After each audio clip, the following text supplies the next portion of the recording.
अरहन्ताणं नमो अरहन्ताणं नमो अरहन्ताणं। सबसे पहले प्रेक्षा ध्यान की उपसंपदा स्वीकार करनी होती है। प्रेक्षा ध्यान की दीक्षा स्वीकार करनी होती है। दीक्षा का एक अर्थ होता है आदेश। प्रेक्षा ध्यान के जो आदेश हैं उन आदेशों को हम स्वीकार करें और वे विधिवत स्वीकार कर लेते हैं तो फिर आगे ध्यान करने में बहुत सुविधा होती है।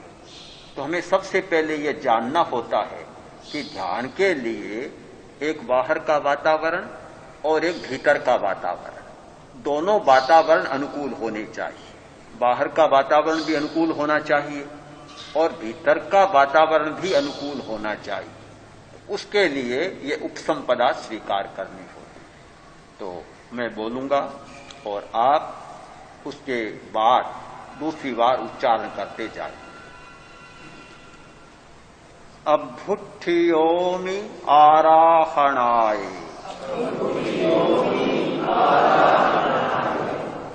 मैं प्रेक्षा ध्यान की आराधना के लिए उपस्थित होता हूं।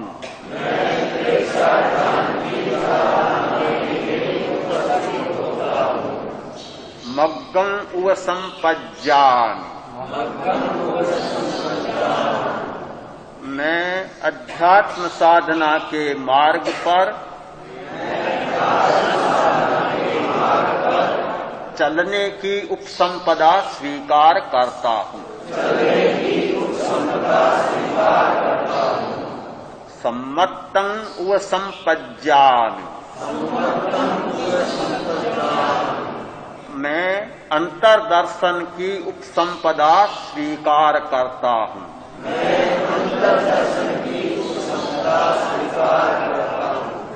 संयमं उव संपज्जामि,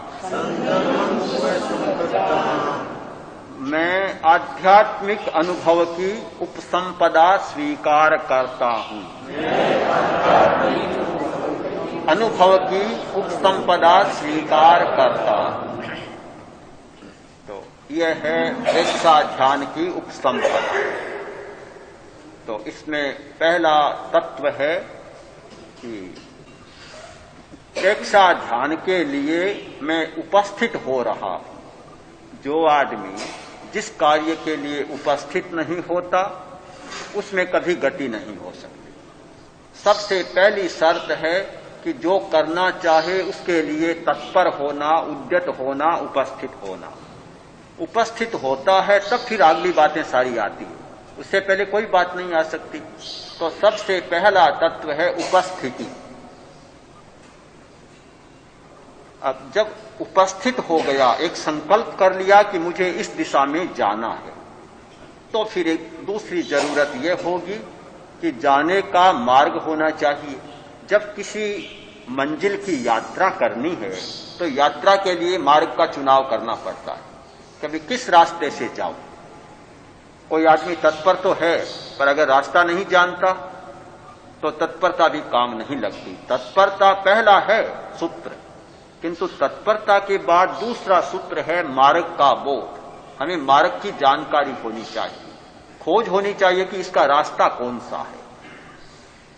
शहर से अगर नगर पहुंचे तो रास्ता पूछना पड़ा।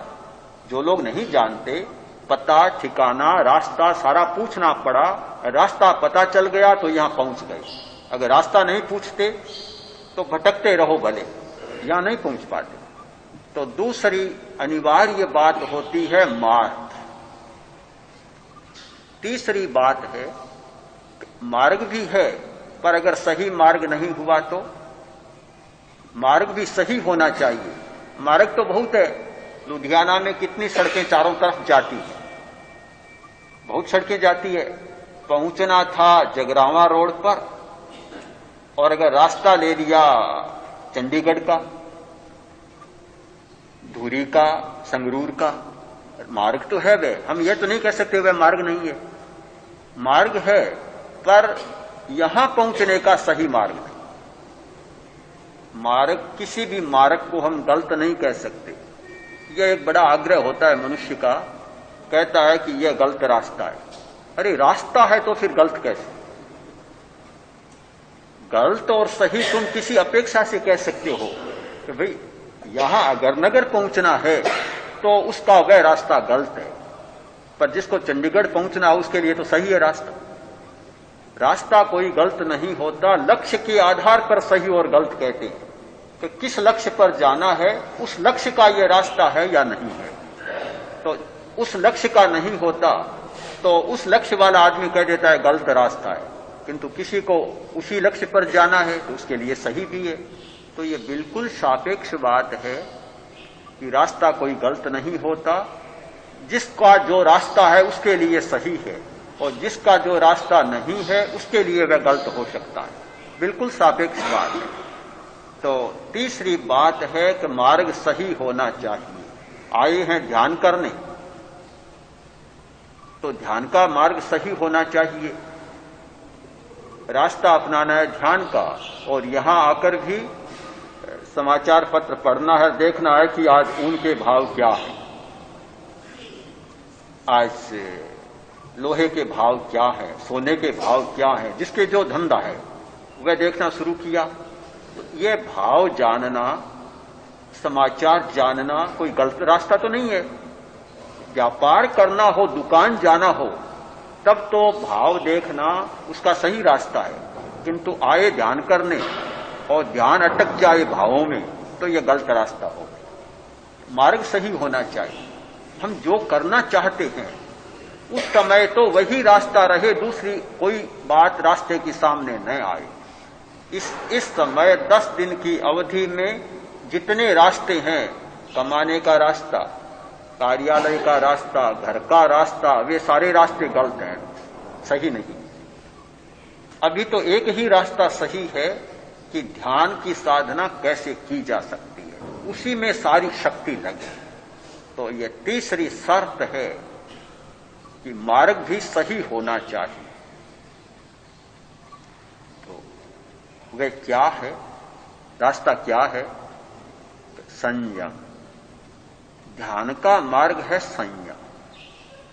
इंद्रियों का संयम, मन का संयम, वाणी का संयम, शरीर का संयम, खाने का संयम, हर बात का संयम। एक ऐसी निश्चित धारणा करे कि संयम के साथ चले। संयम का अर्थ क्या होता है? बस लक्ष्य की दिशा में चलने का नाम है संयम। संयम का और कोई लंबा चौड़ा अर्थ नहीं है। लक्ष्य की दिशा में चलने का नाम संयम है। हम सड़क पर चलते हैं, बाईं ओर चलना है, हमारा संयम है। और कोई बीच में से चले, रास्ता तो पड़ा है, किंतु दोनों ओर से ट्रैफिक आ रही है और ठीक बीच में चले, न बाएं चले, दाएं भी नहीं चले, किंतु सड़क के बीच में चले, तो रास्ता तो है, किंतु वह असंयम होता है। और भीड़ भाड़ में क्या परिणाम होता है वे सब जानते हैं। सिवाय दुर्घटना के कोई परिणाम नहीं हो सकता। तो हमारी गति लक्ष्य के साथ चले, हमारा संयम हो गया। संयम का अर्थ होता है नियामक तत्व। कोई नियामकता होनी चाहिए कि हम जिस लक्ष्य में जा रहे हैं वह लक्ष्य हमारा नियमन करता है। कि ध्यान के लिए हम आए हैं तो ध्यान उसका नियामक तत्व है। हमारा सारा नियमन होगा ध्यान की प्रक्रिया के द्वारा। सहज संयम हो जाएगा, कुछ भी करने की जरूरत नहीं। ध्यान करना है तो निश्चित बात है कि आंखों का संयम अच्छा है तो ध्यान बहुत अच्छा होगा। कान का संयम बहुत अच्छा है तो ध्यान बहुत अच्छा होगा। जीभ का संयम बहुत अच्छा है तो ध्यान बहुत अच्छा होगा। तो ये लक्ष्य के साथ बंधी हुई बातें। तो मूल तत्व है इस उपसंपदा के 4 तत्व की उपस्थिति, यानी तत्परता, मार्ग का चुनाव, फिर सही मार्ग का चुनाव और संयम। यानी लक्ष्य की नियामकता, लक्ष्य की दिशा में ही एकमात्र प्रस्थान, ये 4 तत्व इस उपसंपदा के 5 सूत्र, 5 सूत्र जिन पर ध्यान केंद्रित होना हमारा जरूरी है।